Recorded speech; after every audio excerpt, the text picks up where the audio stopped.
기본 원리 4. 사람들은 경제적인 요인에 반응한다. 앞에서 제가 경제적인 요인을 인센티브라고 했습니다. 네, 그때 여러분들의 머릿속에는 굉장히 좋은 것만 머릿속에 들어있죠. 그런데 이 인센티브에는 밑에서 보시는 것처럼 처벌 가능성, 즉 나쁜 것도 포함이 됩니다.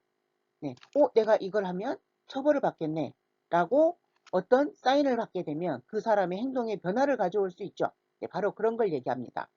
제가 예를 들면 처벌이라고 해서 여러분들이 굉장히 강하게 느껴지는데요. 네, 사실은 여러분들이 내는 비용이라고 생각하면 네, 조금 더 이해하기가 쉽습니다. 자, 밑에 보면 공공정책이라고 있는데요.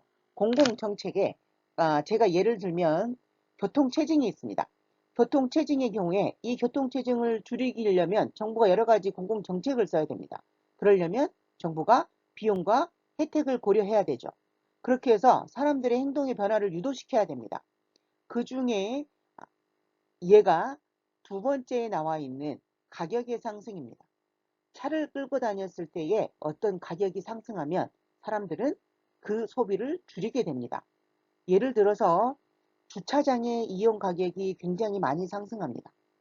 그렇다면 내가 차를 끌고 나왔을 때 주차장을 반드시 이용해야 되죠. 그럴 때 주차장의 이용 가격이 상승하면 그러면 구매자는 소비를 줄이게 된다는 것입니다. 즉 이렇게 구매자가 소비를 줄이는 것 자체, 그것이 바로 경제적인 요인에 반응한다는 것입니다. 자, 이 그림을 먼저 보겠습니다. 자, 그림에 보면 아들인 것 같죠? 아들이 아빠에게 어떤 제안을 합니다. 자, 일주일에 나한테 5달러만 주면 엄마가 잔디 깎으라고 맨날 잔소리 하는데 그 잔소리도 듣지 않고 야구 중계를 볼 수 있다라고 제안을 하는 것입니다. 자, 이때 아들은 어떤 이득을 얻습니까? 아들은 5달러를 얻습니다. 그리고 아빠는 어떤 이득을 얻습니까? 아빠는 자유를 얻죠. 그것이 바로 기본 원리 5번. 자유거래는 모든 사람을 이롭게 한다라고 하는 것입니다. 이때 무역을 할 때 모든 사람이 각자 가장 잘하는 일에 특화한다라고 합니다. 즉 여기에서 나오는 건 비교 우위를 얘기합니다. 즉 내가 너보다 더 잘하는 걸 어떤 것보다 내가 어떤 일을 할 때 모든 일을 다 할 수는 없습니다. 다 하는 것보다는 내가 잘하는 걸 하는 게 낫죠. 그래서 그 일만 하면 훨씬 더 생산성이 높다는 것입니다. 그러면 거기에 특화를 하게 되면 이득이 생깁니다. 그러면 내가 그 잘하는 것, 내 A라는 사람이 잘하는 것과 B라는 사람이 잘하는 것 둘이 각각 특화하여서 이걸 뭐 하면 됩니까? 거래를 하면 된다라고 하는 것입니다. 자, 우리가 앞에서 자유거래를 할 때 모든 사람, 즉 수출국도 이득을 보지만 수입국도 이득을 본다고 했습니다.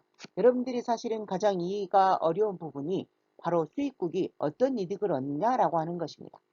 여기에서 보이는 것처럼 수입을 하게 되면 그전에는 볼 수 없었던 다양한 재화와 서비스를 낮은 가격에 더 구매할 수 있다고 하는 것입니다. 그렇게 되면 소비자들의 이득이 굉장히 커지게 되죠. 네, 그런 것을 바로 이야기합니다. 여섯 번째, 일반적으로 시장이 이때 중요한 단어 앞에 일반적으로죠. 모든 경우에 해당하지 않는다고요. 그 다음에 시장이라고 하는 건 우리가 뒤에서 이제 할 텐데요. 시장의 형태 중에 4개 중에 완전 경쟁 시장을 얘기합니다. 이 시장이 경제활동을 조직하는 좋은 수단이다. 자, 이거는 바로 여러분들이 알고 있는 아담 스미스의 보이지 않는 손, 네, 그걸 좀 더 다르게 표현한 겁니다. 아담 스미스가 말하기를 합리적인 사람이 완전한 정보를 가진 합리적인 인간이 자기 이기심대로만 하면 보이지 않는 손이 나타나서 시장을 완전하게 해준다라고 합니다. 그러면 정말 경제활동을 하는데 정말 가장 이상적이다라고 얘기합니다. 그때 여기에서 보이지 않는 손, 그게 바로 무엇입니까? 네, 그건 바로 가격을 얘기합니다. 즉 시장에서 누군가가 사고 싶은 사람이 너무 많으면 가격이 스스로 올라가고 누군가가 야 너무 비싼데 안 사야 되겠다 라고 하면 가격이 스스로 떨어집니다. 이때 스스로 떨어진다고 하는 거예요. 시장의 반응을 보고 움직이는 걸 얘기를 하는 겁니다.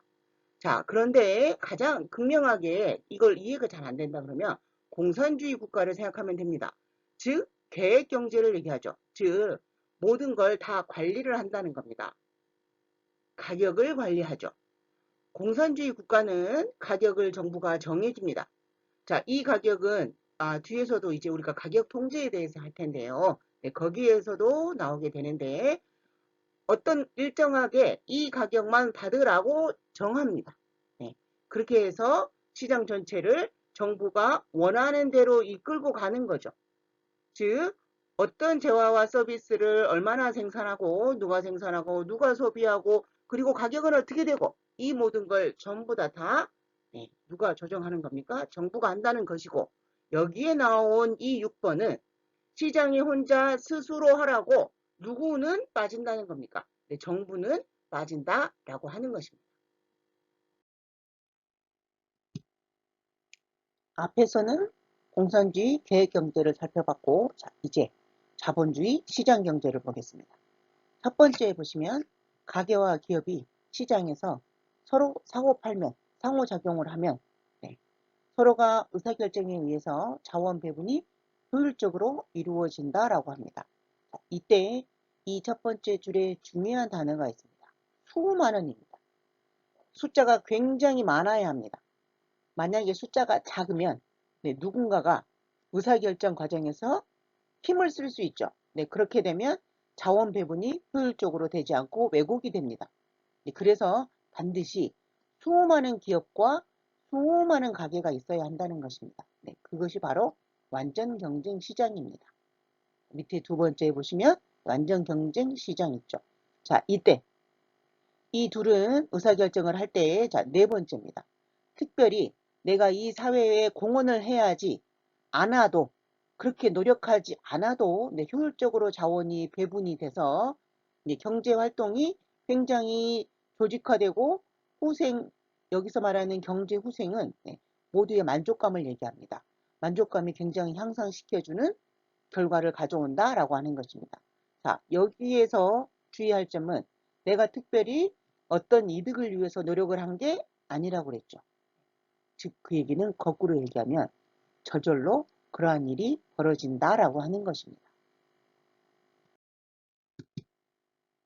바로 그것을 여러분들이 모두 다 중학교 때부터 들어봤던 아담 스미스의 보이지 않는 손입니다. 학생들이 아담 스미스 하면 보이지 않는 손을 얘기합니다. 단어를 무조건 외워가지고. 그런데 이 보이지 않는 손이 무엇을 의미하는지는 전혀 설명을 하지 못하는 경우가 있습니다. 자, 이제 이 보이지 않는 손이 무엇인지 이제 대학생이 되었으니 설명해 보도록 하겠습니다. 자, 두 번째를 먼저 보겠습니다. 완전한 정보를 가진, 앞에서 봤죠? 네, 완전한 정보를 가진 합리적인 사람입니다. 이때 이 합리적인 사람이 자기 이기심대로만 하면 됩니다.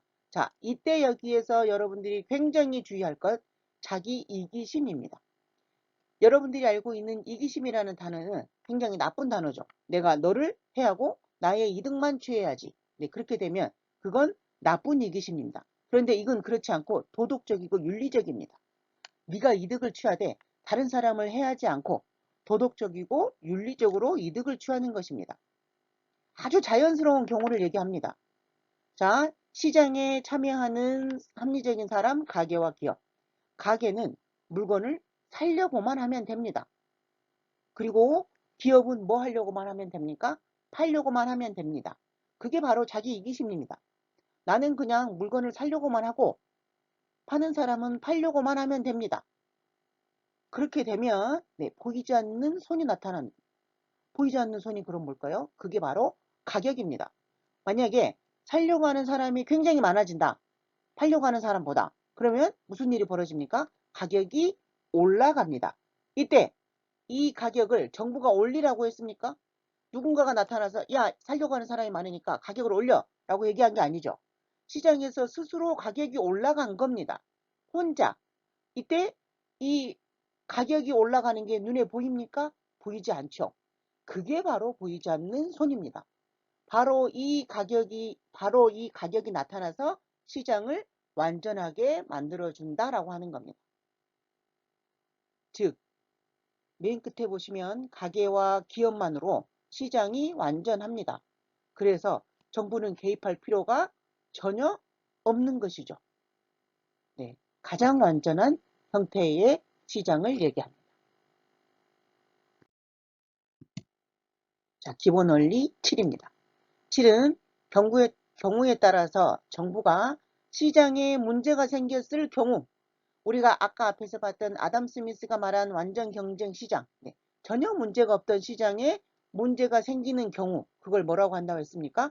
시장 실패라고 한다고 했습니다. 바로 이 시장 실패가 발생하면 정부가 나타나서 시장을 개선시킬 수 있다라고 하는 것입니다. 자, 시장 실패의 정의를 보면 시장이 자유롭게 혼자 알아서 하도록 맡겨놨는데 효율적인 자원 배분이 잘 안 됩니다. 그런 경우에 시장 실패라고 합니다. 즉 가게와 기업이 스스로 알아서 이 역할을 못하게 되죠.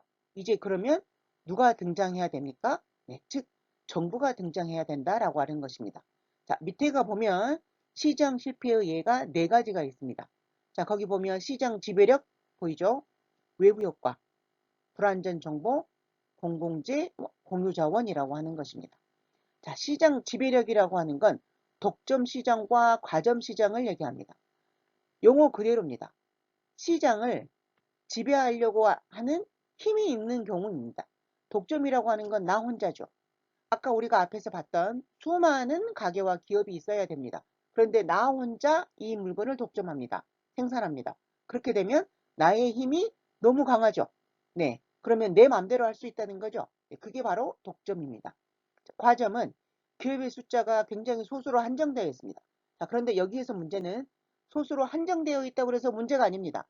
이 한정되어 있는 몇 개의 기업이 꼭 이상한 행동을 한다는 것입니다. 네, 서로 모여서 가격을 결정하는 행위, 그런 걸 뭐라고 합니까? 담합이라고 하죠. 네, 서로 담합을 해서 가격을 동일하게 맞춥니다. 기업이 여러 개면 경쟁을 하기 때문에 가격이 동일하는 경우가 생기는 게 이상한 일입니다. 그런데 더 이상하게 몇 개의 기업이 모여서 하나의 가격을 맞춥니다.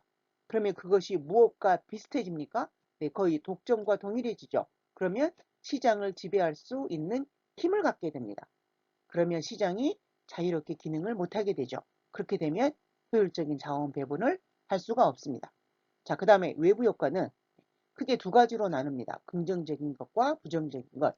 자, 외부 효과가 뭐냐면 가게와 기업, 나하고 너하고의 경제 행위를 하는데 영향이 제3자에게 갑니다. 전혀 의도하지 않았는데 그때 굉장히 좋은 영향이면 긍정적이고 나쁘면 부정적이라고 합니다. 자, 3번째, 불완전 정보. 아까 제가 앞에서 완전한 정보를 가졌다는 반드시 조건이 성립이 돼야 된다고 그랬죠. 그런데 내가 아는 정보를 네가 모르게 되면 서로 속인다는 거죠. 네, 그러한 경우에 문제가 생긴다는 것입니다. 자, 역선택과 도덕적 해이가 발생해서 문제가 생기는 것인데, 네, 여기에서 네, 이걸 길게 설명하기에는 네, 좀 무리가 있으므로 네, 그냥 이러한 내용이 있다라고만 얘기하고 네, 나중에 뒤에 가서 구체적으로 시장 실패를 할 때 제대로 설명하겠습니다. 자, 그러면 4번째, 공공재와 공유 자원입니다. 학생들이 이 재화와 자원을 전혀 구별하지 못합니다. 그래서 공공자원이라고 쓰고 공유재라고 쓰고 막 말이 왔다 갔다 합니다. 자, 재화는 생산을 하죠. 자원은 우리가 생산하는 게 아닙니다. 주어진 거죠. 네, 그렇게 이해하시면 그게 가장 쉽습니다. 공공재는 사유재와 반대입니다. 공공재라고 하는 것은 정부가 제공하는 것, 즉 정부가 가로등을 제공하거나 국방 서비스를 제공하거나 네, 그런 걸 공공재라고 합니다. 그 다음에 공유자원은 용어 그대로입니다. 우리 모두가 함께 쓰는 자원, 공기 같은 걸 얘기하죠. 자, 공유자원의 비극은 어디선가 여러분들이 분명히 들어봤습니다. 네, 바로 이 공유자원도 네, 효율적인 자원 배분이 안 되면 공유자원의 비극이 벌어집니다. 네, 이것 또한 나중에 뒤에 가서 구체적으로 설명하겠습니다. 즉 이렇게 시장에 실패가 생기면 정부가 개입을 해서 네, 형평성을 높이고 경제적 후생에 즉 경제적인 만족감에 어느 한쪽에 치우치는 너무 한쪽에서 누군가 하나가 굉장히 큰 이득을 보게 된다는 거죠. 네, 그 이득을 막아야 하는 것, 그 불평등을 막을 수 있다라고 하는 것입니다. 자, 여기에서 시장 지배력과 외부 효과만 좀 이해하기 쉬운 것만 다시 한번 정리하고 넘어가겠습니다. 시장 지배력은 영어 그대로 마켓 파워입니다. 시장에서 힘을 갖는 것. 자, 이때 말하는 시장은 크게 네 가지가 있습니다. 경제학에서는 완전 경쟁 시장, 독점 시장, 과점 시장, 독점적 경쟁 시장입니다. 지금 우리는 앞에서 완전 경쟁 시장, 독점 시장, 과점 시장까지는 설명을 했습니다. 즉, 하나의 개인이나 기업이 시장에 영향을 미치면 그러면 시장 지배력이 있다라고 얘기한다고 했습니다. 자, 그 다음에 외부 효과입니다. 어떤 행위, 나하고 너하고의 행위가 경제 행위가 제3자에게 영향을 미치면 그때 외부 효과라고 했습니다. 이때 긍정적으로 영향을 주면 긍정적인 외부 효과, 부정적으로 영향을 주면 부정적인 외부 효과라고 했습니다. 긍정적인 영향을 주는 가장 대표적인 예가 교육이고 부정적인 예는 환경 오염입니다. 이 예에 대한 설명도 뒤에 가서 나중에 구체적으로 해보도록 하겠습니다.